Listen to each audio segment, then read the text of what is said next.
नमस्ते। Mutual fund की दुनिया में जब कोई पैसा लगाता है तो अक्सर रिटर्न्स, एनएवी और कौन सी स्कीम अच्छी है इसी पर ध्यान रहता है। लेकिन पर्दे के पीछे एक पूरा सिस्टम काम करा होता है, एक तरह का अदृश्य सुरक्षा कवच जो ये पक्का करता है कि हमारा पैसा सुरक्षित रहे और सब कुछ कायदे कानून से हो। आज हम इसी सुरक्षा कवच की परतें खोलेंगे।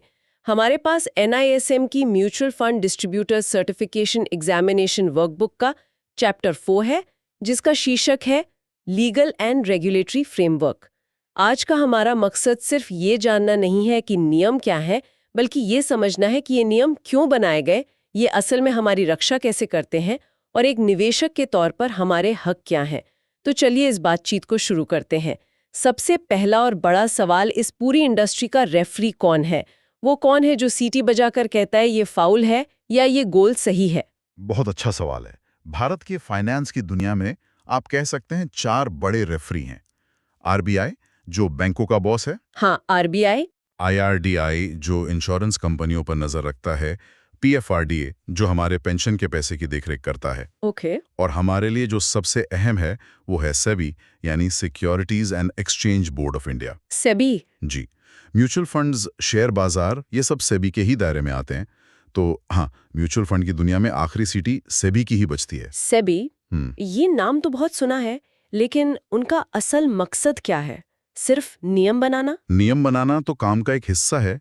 उनका जो मूल मकसद है, जैसा वो खुद कहते हैं, है निवेशकों के हितों की रक्षा करना। निवेशकों के हित? हाँ, इसे आसान भाषा में समझें तो सेबी का काम ये पक्का करना है कि खेल का मैदान सबके लिए बराबर हो। ऐसा ना हो कि बड़ी मछली छोटी मछली को खा जाए। चाहे किसी ने 500 रुपए की एसआईपी की हो या 5 करोड़ का निवेश, नियम सबके लिए एक जैसे और पारदर्शी होने चाहिए। सेबी यही सुनिश्चित करता है। ठीक है, तो सेबी हमारा प्रोटेक्टर है, पर ये प्रोटेक्शन असल में काम कैसे करता है? मतलब उनके पास ऐसे क्या हथियार हैं जिनसे वो हमें बचाते हैं? सेबी के तर्कश में कई तीर हैं। सबसे पहला और सबसे ताकतवर तीर है पारदर्शिता, या कह लीजिए ट्रांसपेरेंसी। ट्रांसपेरेंसी। सेबी कहता है कि कोई भी म्यूचुअल फंड कंपनी अंधेरे में तीर नहीं चला सकती। उन्हें निवेशकों को सब कुछ साफ साफ बताना होगा। इसके लिए वो 3 खास दस्तावेज बनवाते हैं। हाँ, मैंने इनके बारे में सुना है, SID, SAI और किम। लेकिन सच कहूं तो ये नाम बड़े भारी भरकम लगते हैं। एक आम इंसान के लिए इनका क्या मतलब है? इन्हें ऐसे समझिए, SID यानी स्कीम इंफॉर्मेशन डॉक्यूमेंट, उस म्यूचुअल फंड स्कीम का पूरा बायोडेटा है। बायोडेटा? हाँ, स्कीम का मकसद क्या है, वो आपका पैसा कहाँ लगाएगी, मतलब क्या वो बड़ी कंपनियों में लगाएगी या छोटी, कितना जोखिम उठाएगी, उस स्कीम को चलाने का खर्चा यानी एक्सपेंस रेशियो कितना होगा, फंड मैनेजर कौन है, सब कुछ इसमें होता है। अच्छा, और SAI? SID यानी स्टेटमेंट ऑफ एडिशनल इंफॉर्मेशन, उस कंपनी का बायोडेटा है जो फंड चला रही है। और किम, की इंफॉर्मेशन मेमोरेंडम, वो इन दोनों का एक छोटा 2-3 पन्ने का सारांश है। लेकिन एक मिनट, ये दस्तावेज तो 100 पन्ने के होते हैं, क्या कोई सच में नहीं पढ़ता है? अगर मुझे बस एक चीज देखनी हो जो सबसे जरूरी है, तो वो क्या होगी? बिल्कुल सही सवाल है। अगर सब कुछ नहीं पढ़ सकते तो कम से कम किम जरूर देखें, और SID में 2-3 चीजें खास तौर पर देखें। क्या क्या? स्कीम का निवेश उद्देश्य, उसकी जोखिम प्रोफाइल और उसका एक्सपेंस रेशियो। ओके। क्या स्कीम का उद्देश्य आपके लक्ष्य से मेल खाता है? क्या आप उतना जोखिम लेने के लिए तैयार हैं जितना वो स्कीम लेगी? और क्या आप उसके लिए ज्यादा फीस तो नहीं दे रहे? ये 3 सवाल आपको 90% मुसीबतों से बचा लेंगे। ये हुई काम की बात। तो पहला हथियार हुआ पारदर्शिता, और दूसरा? दूसरा और शायद उतना ही जरूरी हथियार है जोखिम पर लगाम। सेबी फंड मैनेजर को पूरी आजादी नहीं देता। अच्छा। वो कुछ सीमाएं तय करता है ताकि फंड मैनेजर बहुत ज्यादा दिलेरी दिखाकर निवेशकों का पैसा न डुबो दे। मतलब कुछ नियम है? हाँ, और यहीं पर एक बहुत दिलचस्प नियम आता है। बताइए, क्या है वो नियम? नियम यह है कि कोई भी म्यूचुअल फंड स्कीम किसी एक कंपनी के 10% से ज्यादा शेयर नहीं खरीद सकती। सिर्फ 10%? जी, और साथ ही वो अपनी कुल संपत्ति का 10% से ज्यादा पैसा किसी एक ही कंपनी में नहीं लगा सकती, चाहे वो शेयर हो या बॉन्ड्स। एक मिनट, ये थोड़ा अजीब नहीं है? मान लीजिए एक फंड मैनेजर को किसी छोटी उभरती हुई कंपनी पर पूरा भरोसा है, उसे लगता है कि ये अगला गूगल बनेगी, तब भी वो उसमें 10% से ज्यादा नहीं लगा सकता। क्या ये नियम कभी-कभी बड़े मौकों को हाथ से निकलने नहीं देता? आपका सवाल बहुत वाजिब है, और कई बार फंड मैनेजर भी ऐसा सोचते होंगे। लेकिन ये 10% की सीमा सिर्फ एक नियम नहीं है, ये सत्यम जैसे बड़े घोटालों से सीखा गया एक बहुत महंगा सबक है। ओह, सत्यम। हाँ, सोचिए अगर किसी फंड का 25 या 30% पैसा एक ही कंपनी में लगा होता और वो कंपनी रातों रात फ्रॉड में डूब जाती, तो निवेशकों का क्या होता? पैसे डूब जाते। उनकी तो जीवन भर की कमाई चली जाती। ये नियम हमें एक ही टोकरी में सारे अंडे रखने के खतरे से बचाता है। ये नियम ग्रोथ को थोड़ा सीमित कर सकता है, पर ये आपकी कैपिटल को बचाने की गारंटी ज्यादा देता है। वाह, अब समझ आया कि इस नियम के पीछे की सोच क्या है।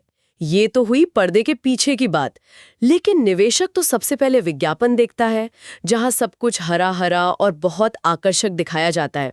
उस मोर्चे पर सेबी हमें कैसे बचाता है? हाँ, विज्ञापन की दुनिया तो है ही मायावी।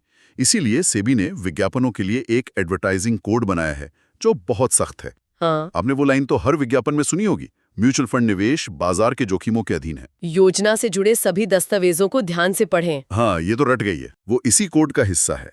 ये कोड कहता है कि विज्ञापन सच्चे, साफ और निष्पक्ष होने चाहिए। आप उसमें कोई झूठा वादा या भ्रामक दावा नहीं कर सकते। और कुछ? और सबसे मजेदार नियम यह है कि कोई भी म्यूचुअल फंड अपनी किसी स्कीम के विज्ञापन में किसी सेलिब्रिटी का इस्तेमाल नहीं कर सकता। सच में? ऐसा क्यों? क्या इसलिए कि कोई फिल्म स्टार किसी स्कीम को अच्छा कह दे तो लोग बिना सोचे समझे पैसा लगा देंगे? बिल्कुल यही वजह है। सेबी का मानना है कि निवेश का फैसला तथ्यों और विश्लेषण पर आधारित होना चाहिए, किसी सेलिब्रिटी के प्रभाव में आकर नहीं। अच्छा। हाँ, पूरी इंडस्ट्री मिलकर जागरूकता फैलाने के लिए, जैसे म्यूचुअल फंड सही है अभियान में सेलिब्रिटी का इस्तेमाल कर सकती है, लेकिन किसी एक खास स्कीम को बेचने के लिए नहीं। समझ गए। और सबसे बड़ी बात, कोई भी फंड अपने विज्ञापन में रिटर्न का वादा तो कर ही नहीं सकता। वो सिर्फ अपनी पिछली परफॉर्मेंस बता सकते हैं, वो भी सेबी के तय किए हुए फॉर्मेट में। उस सेबी ने ये सारे नियम बना दिए, एक तरह से सड़क पर स्पीड लिमिट, ट्रैफिक लाइट और नो हॉर्न जोन सब बना दिया। लेकिन अगर कोई ड्राइवर नियम तोड़े और आपकी गाड़ी को टक्कर मार दे, तब क्या? यहीं पर शायद एक निवेशक के अधिकार या हक काम आते हैं। आपने बिल्कुल सही नब्ज पकड़ी है।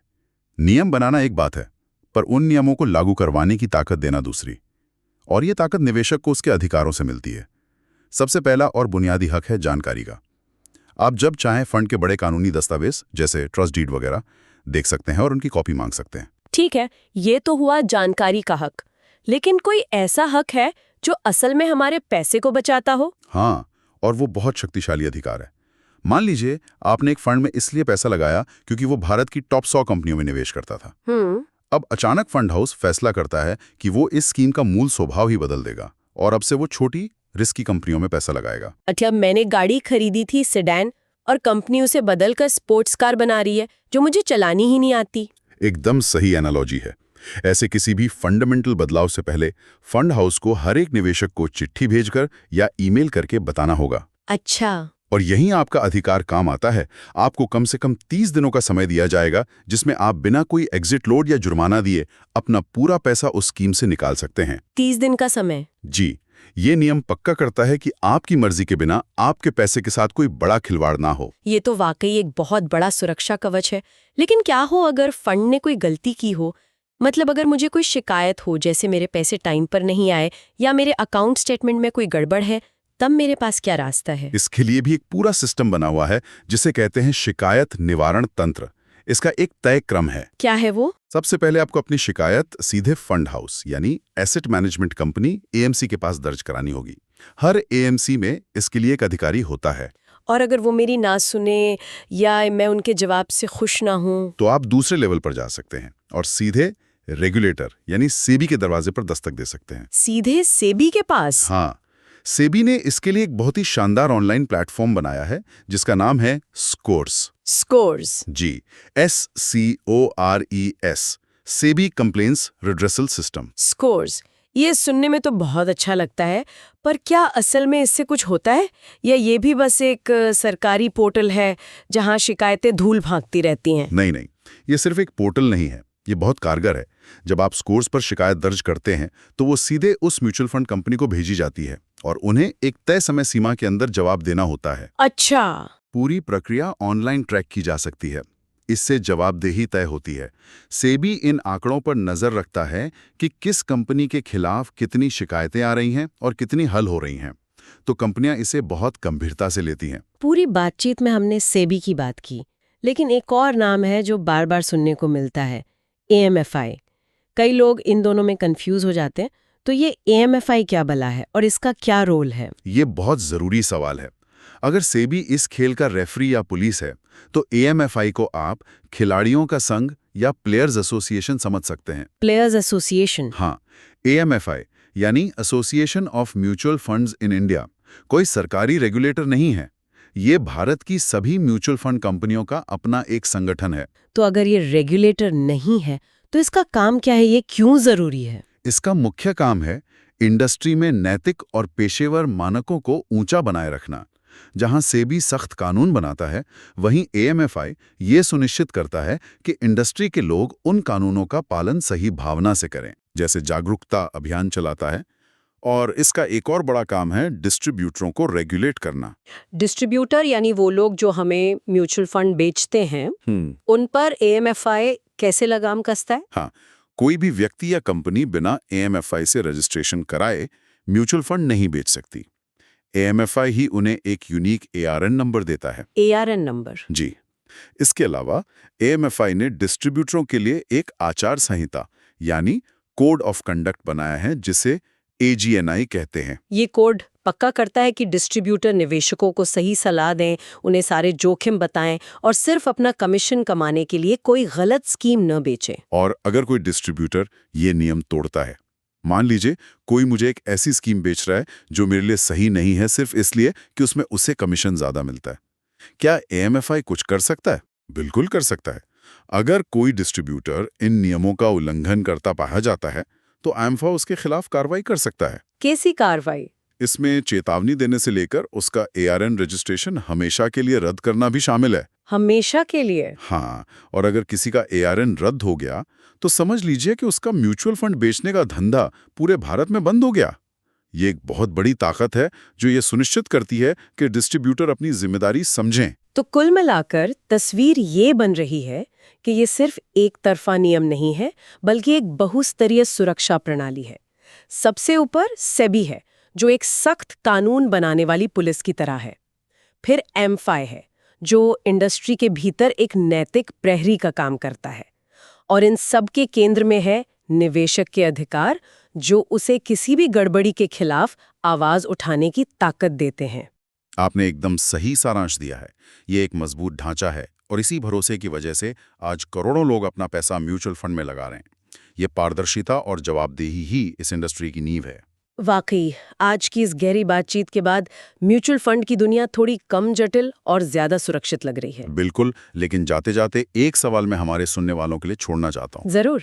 हमने देखा कि निवेशकों की सुरक्षा के लिए कितने कड़े नियम हैं, पर क्या कभी-कभी बहुत ज्यादा नियम कानून नई सोच और इनोवेशन यानी कुछ नए तरह के फंड्स या प्रोडक्ट्स को बाजार में आने से रोकते भी हैं? सुरक्षा और विकास के बीच सही संतुलन कैसे बनाया जाए, ये शायद रेगुलेटर्स और इंडस्ट्री के सामने हमेशा की सबसे बड़ी चुनौती है।